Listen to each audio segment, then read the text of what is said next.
hilirisasi industri menuju kelas dunia, dan ini butuh SDM, jangan nanti teriak-teriak ya. Itu banyak pegawai Cina diusir Pak. Pengalaman di Jawa Tengah dulu gitu. Ya udah kita usir aja besok pagi. Tapi kamu bisa gantikan nggak? Jakarta membangun sebuah mega proyek yang saking itu disebut mega proyek besar sekali. Itu masuk di program documentary National Geography, namanya Mega Structure kalau nggak salah, Mega Structure, namanya Jakarta International Stadium. Dan Jakarta International Stadium itu adalah sebuah proyek yang merupakan terobosan. Kenapa terobosan? Begini, pada saat kita bertemu dengan fase persiapan, kita sampaikan ini harus selesai akhir 2021.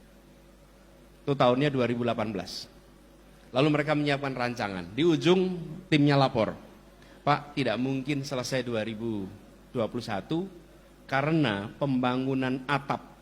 Stadionnya pakai atap. Dan atapnya itu bisa dibuka tutup. Itu tidak bisa dikerjakan dengan dipercepat. Karena kalau nyusun atap ya ada fasenya.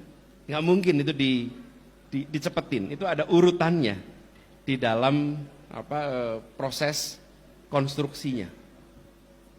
Kita bilang coba cari caranya. Mereka putar cari cara macam-macam, akhirnya mereka kembali. Bisa Pak. Apa? Atapnya dibikin di bawah. Lalu nanti didongkrak naik ke atas. Oke, that's a good idea. Masalahnya apa? Masalahnya gak ada yang pernah mengerjakan. Karena beratnya 3.400 ton. Ekuivalen ngangkat 2.400 mobil Kijang secara bersamaan. Bayangkan 2.400 mobil Kijang dijejer, diangkat bersama-sama. Equipmentnya harus ambil dari Timur Tengah. Itu kren-kren besar di Dubai, Abu Dhabi, itu harus disewa semua. Karena kren-kren itu khusus untuk mengangkat konstruksi raksasa. Pertanyaannya, should we take the risk or not? Oke? Dan kita bilang, bismillah kita ambil risiko itu. Kemudian dibangunlah di bawah, lalu setelah itu selesai dinaikkan ke atas. Proses mendongkraknya itu 72 jam. Sebenarnya sampai akhirnya terpasang di atas, rapi semua, terkunci, dan itu semua dikerjakan 100% oleh insinyur-insinyur Indonesia. Dan sekarang dunia terkagum-kagum dengan proses pembangunan ini.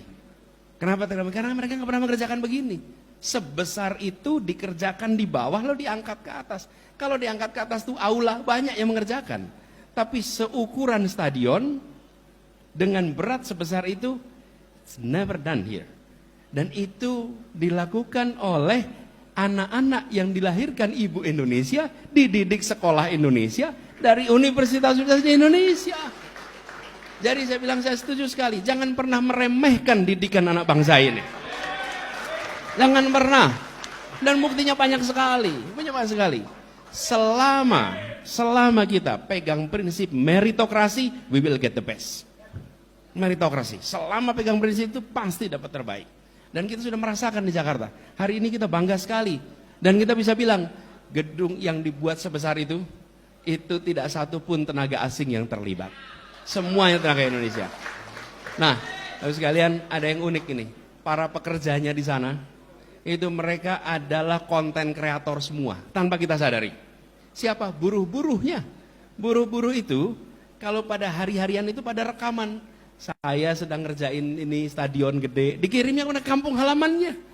Jadi mereka saking bangganya mengerjakan proyek ini, mereka membuat konten-konten dikirim ke kampung-kampung halamannya. Mereka bukan yang engineer papan atas, mereka pekerja kasar di bawah. Tapi apa yang terjadi? Itu yang namanya kebanggaan atas sebuah proyek yang dikerjakan anak bangsa.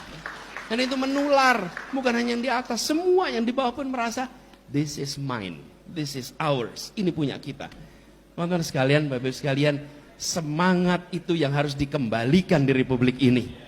Ketika kita melihat proyek raksasa dibangun, pada saat ini kita harus mengatakan, kok bukan kita yang mengerjakan?